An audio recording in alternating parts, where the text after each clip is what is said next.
আশেকে রাসূল হওয়া আহ এটা একটা ছোট্ট বিষয় না। এটার যদিও মৌলিকতা হচ্ছে রাসূলকে ভালোবাসা।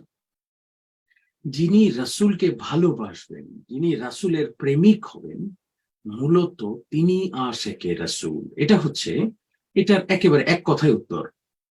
কিন্তু এই এক কথায় উত্তর দিলেই কাজ হবে না। একজন প্রকৃত আশেকে রাসূল তিনি শুধুমাত্র রাসূলকে ভালোবাসবেন, বিষয়টা এই রকম না। তিনি রাসূলকে ভালোবাসার সাথে সাথে রাসূলের হুকুম আহকাম আদর্শ মেনে চলবেন। যিনি রাসূলের হুকুম আহকাম এবং আদর্শ মেনে চলবেন, মূলে তিনি আশেকে রাসূল। অর্থাৎ আশেকে রাসূল হতে হলে রাসূলকে ভালোবাসা একটা শর্ত, এছাড়াও আরো কিছু শর্ত আছে। এর মধ্যে আমার মুর্শেদ কেবলাজান শিক্ষা দিতেন এই তিনটা শর্ত প্রযোজ্য। একজন আশেকে রাসূলের আত্মশুদ্ধি, দিল জিন্দা এবং নামাজে হুজুরি হতে হবে। তাহলে আমি আমার বিভিন্ন লিখায় এবং বিভিন্ন জার্নালে আমি লিখেছি, যারা হয়তো আমার জার্নাল বা আমার বিভিন্ন লিখা পড়েছেন আপনারা জানবেন, আমি আমার লিখায় বলেছি আশেকে রাসূল কাকে বলে? যিনি নিজের আত্মাকে পরিশুদ্ধিত করতে পারলেন, যিনি দিলের মাঝে আল্লাহ নামের জিকির অনুধাবন করতে পারলেন, এবং যিনি নামাজে আল্লাহকে হাজির নাহিদ নাজির ওয়াহেদ জেনে সেজদা করতে পারলেন, তিনি প্রকৃত আশেকে রাসূল। মানে মোর্শেদ কেবলাজানের প্রধান চারটি শিক্ষার মধ্যে প্রথম তিনটি শিক্ষা আত্মশুদ্ধি, দিল জিন্দা এবং নামাজি হুজুরি, যিনি এই প্রথম তিনটি শিক্ষা কমপ্লিট করতে পারলেন, মূলত তিনি আশেকে রাসূল। এবার এটা গেল সংক্ষিপ্ত বর্ণনা, বিশদ বর্ণনা নয়। বিশদ বর্ণনা যদি দিতে হয়, এবার আসতে হবে মোর্শেদ কেবলাজানের প্রথম শিক্ষাটা কি? আত্মশুদ্ধি।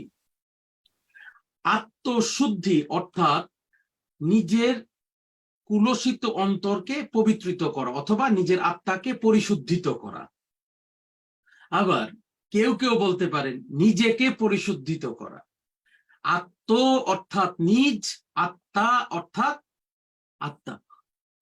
এখন নিজেকে কিভাবে পরিশুদ্ধিত করা? নিজেকে পরিশুদ্ধিত করার অর্থ হচ্ছে নিজের মাঝে মানুষের আত্মাগুলো মানুষের আত্মা দুই ভাগে বিভক্ত, জীবাত্মা এবং পরমাত্মা। জীবাত্মা হচ্ছে আল্লাহময় জগতের অংশ, পরমাত্মা হচ্ছে আল্লাহময় জগতের অংশ, আর জীবাত্মা হচ্ছে দুনিয়াময় জগতের অংশ। এখন জীবাত্মার প্রভাবে মানুষ বিভিন্ন খারাপ কাজে লিপ্ত হয়, আর পরমাত্মার প্রভাবে মানুষ আল্লাহময় দিকে ধাবিত হয়, খারাপ কাজ থেকে বিরত থাকে। তাহলে জীবাত্মা এবং পরমাত্মা আমাদেরকে শিক্ষা দেয়, জীবাত্মা এবং পরমাত্মার প্রভাবেই মানুষ সারাবিধ ভালো কাজও করে, অন্যায় কাজগুলো করে। যার মধ্যে জীবাত্মার প্রভাব বেশি তিনি পাপাচারে লিপ্ত থাকেন, যার মধ্যে পরমাত্মার প্রভাব বেশি তিনি সৎ পথে ধাবিত হন। এবার প্রশ্ন হচ্ছে জীবাত্মা পরমাত্মার মধ্যে, এই যে আমি বলছি জীবাত্মার কথা, জীবাত্মা আবার আরো কয়েকটি আত্মার সমন্বয়ে গঠিত, পরমাত্মাও আবার আরো কিছু আত্মার সমন্বয়ে গঠিত। আমি বিশদ ব্যাখ্যায় যাচ্ছি না, যদি বিশদ ব্যাখ্যায় যাই তাহলে মূল থেকে হারিয়ে যাবেন। এই জন্য বলছি না, শুধু জীবাত্মা পরমাত্মা বলছি। শয়তানের আত্মা, হিংস্র পশুর আত্মা, জন্তু জানোয়ারের আত্মা, অনেক কিছু আছে। আবার ওইদিকে ফেরেশতার আত্মা, অনেকগুলো আত্মার সমন্বয়ে জীবাত্মা বা পরমাত্মা গঠিত। আজকে যদি আবার ওই ব্যাখ্যা দিতে যাই তাহলে আবার আমরা মূল ট্র্যাক থেকে সরে যাব। তাহলে আমরা আত্মা সম্পর্কে বুঝতে পারছি, আত্মার মূল বৈশিষ্ট্য হচ্ছে জীবাত্মা এবং পরমাত্মা। যিনি নিজের ভিতরে জীবাত্মার প্রভাবকে কমিয়ে আনতে পারবেন, পরমাত্মা অর্থাৎ আল্লাহময় আত্মার প্রভাবকে বাড়াতে পারবেন, আসলে তার আত্মাটা তত তাড়াতাড়ি পরিশুদ্ধিত হবে। আত্মা পরিশুদ্ধ কিভাবে হয়? জীবাত্মাটাকে দুর্বল করা আর পরমাত্মাটাকে শক্তিশালী করা। পরমাত্মা কিভাবে শক্তিশালী হয় বলেন? মানুষ কিভাবে শক্তিশালী হয় তারপরে পরমাত্মা শক্তিশালী বলি। রুগী অসুস্থ হয়ে গেছে, দেখতে গেছেন, শুকাই গেছে লোকটা, প্রথম কথা, হারে বাবা তুমি দুর্বল হয়ে গেছো, কি বলি না বলেন? তাহলে তোমারে কি করতে হবে? তোমারে সুপ খাওয়াইতে হবে, ভালো মন্দ জিনিস খাওয়াইতে হবে, ফল ফ্রুটস খাওয়াইতে হবে, তাহলে আবার দেহটা শক্তিশালী হবে। ঠিক তেমনি ভাবে মানব দেহের পরমাত্মাকেও শক্তিশালী করতে হলে কিছু জিনিস খাওয়াইতে হয়। কি সেটা? নাপা প্যারাসিটামল? নো, সেটা খাওয়াইতে হয় ফায়েজ। যদি মুরিদ সাধনা করে, মুরাকাবা করে, আরাধনা করে, ওয়াক্তের ফায়েজটা স্মরণ করে, ওই ফায়েজটা যখন মুরিদের অন্তরে পড়ে, ওই ফায়েজটা জীবাত্মা গ্রহণ করে, জীবাত্মা ওই ফায়েজটা গ্রহণ করার সাথে সাথে জীবাত্মাটা শক্তিশালী হয়। আর জীবাত্মা যখন নিজের ভিতরে শক্তিশালী হয়, পরমাত্মাটা নিজের ভিতরে শক্তিশালী হয়, দুঃখিত, পরমাত্মা নিজের ভিতরে শক্তিশালী হয়, আর জীবাত্মা আস্তে আস্তে দুর্বল হইতে থাকে। তাহলে পরমাত্মা শক্তিশালী করতে হইলে ফায়েজ খেয়াল করতে হয়, ফায়েজ খেয়াল করতে হইলে মুরাকাবা করতে হয়। দেখেন, একটার সাথে একটা রিলেটেড, একটার সাথে একটা রিলেটেড।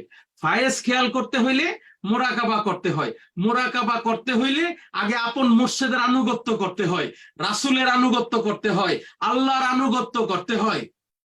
তারপরে মুরাকাবায় বসে তাকে খুঁজতে হয়, তাকে ডাকতে হয়, তার কাছে সাহায্য চাইতে হয়।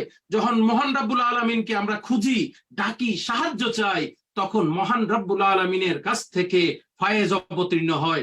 ওই ফায়েজ রাসূলের সিনা হয়ে, আপন মুর্শিদের সিনা হয়ে মুরিদের কালবে এসে পড়ে।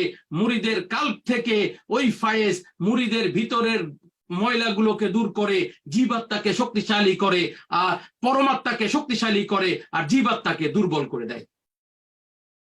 দেখেন, একটার সাথে একটা কানেক্টেড। আমরা যদি শুধু এক কথায় বলে দেই আত্মশুদ্ধি, আত্মশুদ্ধি আসলে এক কথায় আত্মশুদ্ধি নয়। কোন আত্মাটা শুদ্ধ হয়? জীবাত্মাটাকে শুদ্ধ করতে হয়। পরমাত্মা তো ইটসেলফ শুদ্ধ, এটাকে তো শুদ্ধ করার কিছু নাই। জীবাত্মাটাকে শুদ্ধ করতে হয়। আবার এই জীবাত্মার রোগগুলো কি? কাম, ক্রোধ, লোভ, মদ, মোহ, মাৎসর্য। এই আত্মাটাকে শুদ্ধ করতে হয়।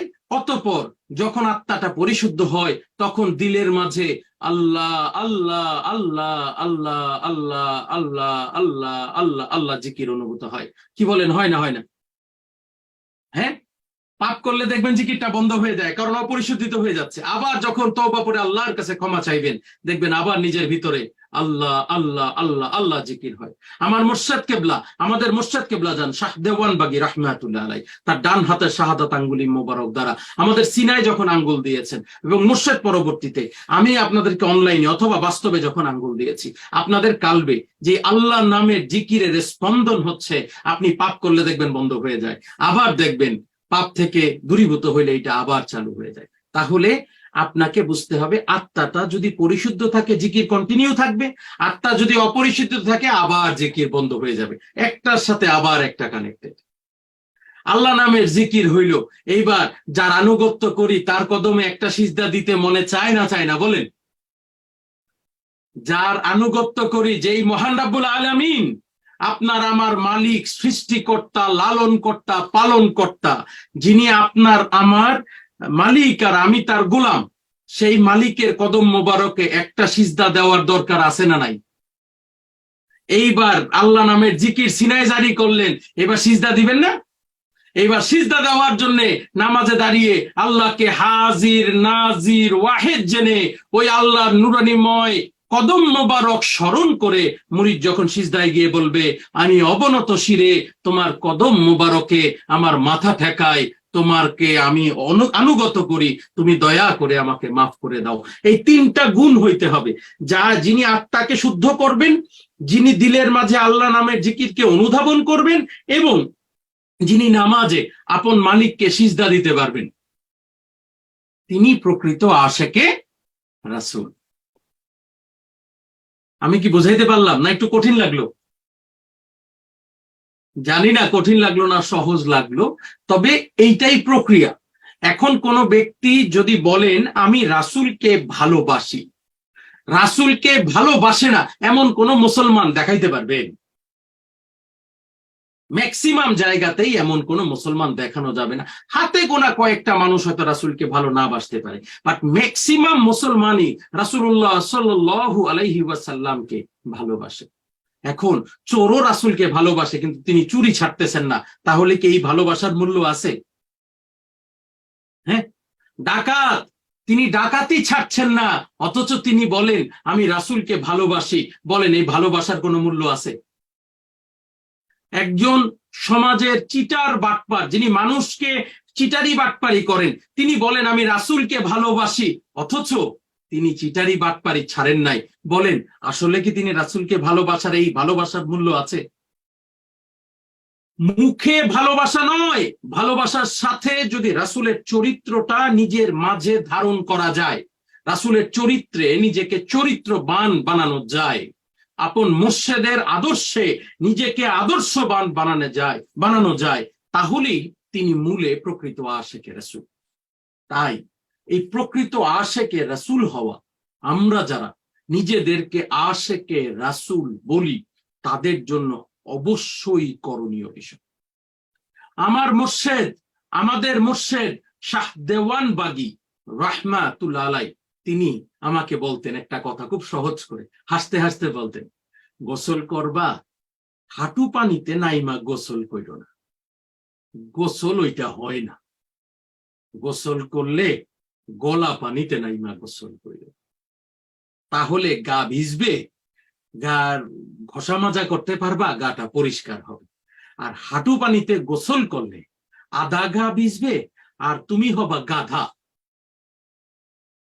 ঠিক তেমনি ভাবে আপনি মুরিদ বলে দাবি করেন, আপনি আশিকে রাসূল বলে দাবি করেন, অথচ 20 বছর তরিকায় অতিবাহিত করবেন, অথচ নিজেকে আলোকিত করবেন না, নিজেকে চরিত্রবান বানাবেন না, তরিকার পথে হাঁটবেন না, তাহলে আপনার ওই তরিকা হচ্ছে হাঁটু পানিতে নেমে গোসল করা ব্যক্তির ন্যায়, যিনি নামে অথবা মুখে তরিকায় শামিল হয়েছেন, তিনি তরিকার চরিত্র নিজের মাঝে ধারণ করেনি।